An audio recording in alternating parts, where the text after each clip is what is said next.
check it out. I'm Leigh Hesling. I'm the executive chef for both Printworks Bistro and Green Valley Grill. How you doing? My day typically starts between 8 and 9 in the morning. I always have a pocket full of spoons. That's what I'm saying. I bet I taste 80% of everything that goes out of the kitchen on a daily basis. Tough gig. Clearly my day is centered around the two main meal periods, lunch and dinner. So these sexy little fellas are cheddar leek soufflés. It's such a well-oiled machine over there. You know, everyone knows their job. You know, our cook time objective is 8 to 10 minutes at lunch rather. And so that's pretty aggressive for the kind of food that we do. Yeah. It's a machine, and when it's running like that, it just hums and it feels awesome. I'll be right out. All right, bye. It was for Oscar Night America, and it's an expensive night, and they want a handcrafted, chef-inspired menu. So this is a flank steak. I'm just going to sear it. It's going to be a perfect mid-rare when it comes out. I need to hope that the folk that I'm cooking it for think it's awesome enough to be part of their event. So this guy, this lonely guy on this tray, gets to hang out in here. I'm not emotionally attached to it. A lot of chefs kind of get weird about people don't like something, they don't like something. So if they don't like it, I'll make them something they do like. You know? These are what you call twice-baked soufflés. So I literally bake these, pour some heavy cream and 11 secret herbs and spices over the top, and then I put them back in the oven and bake them again. You all can't hurt my feelings. If you all don't like something, you make sure you tell me, because we're in the business of making something that you all want to have. Ah, dude, that is some life-changing stuff right there. Gorgeous. This is Wagyu flank steak with truffle bacon demi, braised kale, and a butternut squash gratin. People are going to be all dressed up. It's a high-end event, so the food needs to look delicate and and kind of sexy. You got her. Awesome. I would call that successful. Thank you so much. My pleasure. This is fun. Sí, señor. Deme un segundo, por favor.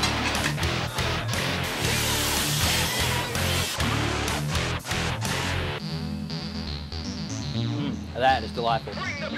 It's such an awesome feeling in that kitchen when everything is just humming along. It's like a machine. It really is. You wind up the flywheel and it just goes. That shrimp salad's up.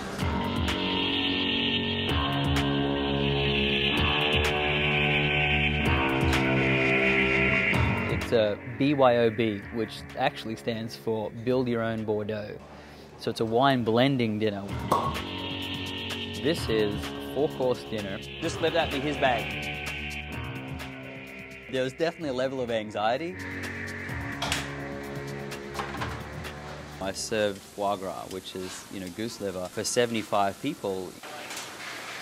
For me to figure out how to get that out the door was a challenge. Laura, if you can get a little bit of the juice in the bottom of those pans, that would be fabulous.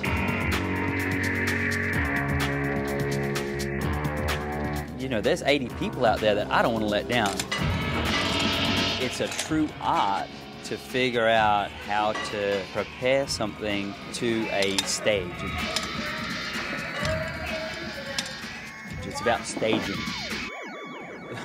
One of the best lessons I ever learned from a great mentor of mine was, the secret of cooking is knowing when to stop cooking. This foie is freaking perfect. The level of fun comes at the end of that when the last plate goes out and it was successful. That's when, you can kind of reach over and give yourself a pat on the back, and that's the fun part. Can we get a flat iron medium well right here?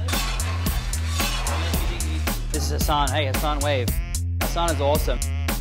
So we make a risotto base. Cooking should be fun. So many people get uptight about it. People don't understand a lot of cooking anymore. It's an affliction of our fast food society here, I think. The fish special is amberjack with polenta and spinach, topped with a chorizo cream sauce. Yum.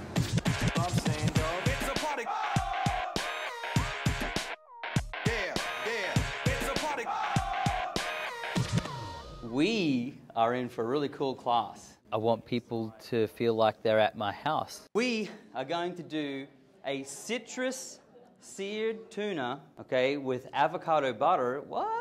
And I would be cooking like I would be cooking at home. We're just going to start with going straight down.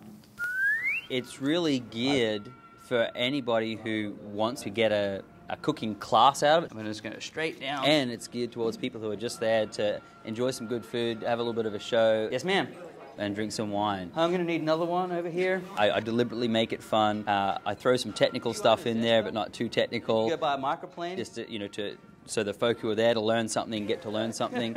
And then, I love that word. Kind of just goof off. Isn't that gorgeous? And make it fun. Gorgeous! I genuinely enjoy being in front of people, and I genuinely enjoy doing those cooking classes and that kind of direct interaction. There's instant gratification for me. You don't often get that. If I can just cause people to have less anxiety in their home cooking something, then that's mission accomplished. It's easy to get left behind in this business. You got to stay on the edge.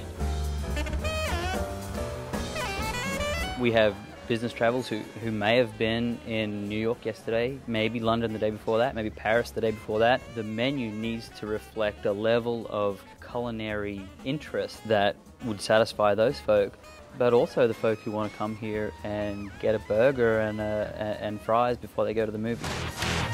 I really can't imagine anything else. I kind of accidentally got into this in the first place. It was basically an after-school job that fell into. I really now can't imagine what else I would have done or how I would have gotten to this point in my life if I hadn't have done this. Isn't it awesome?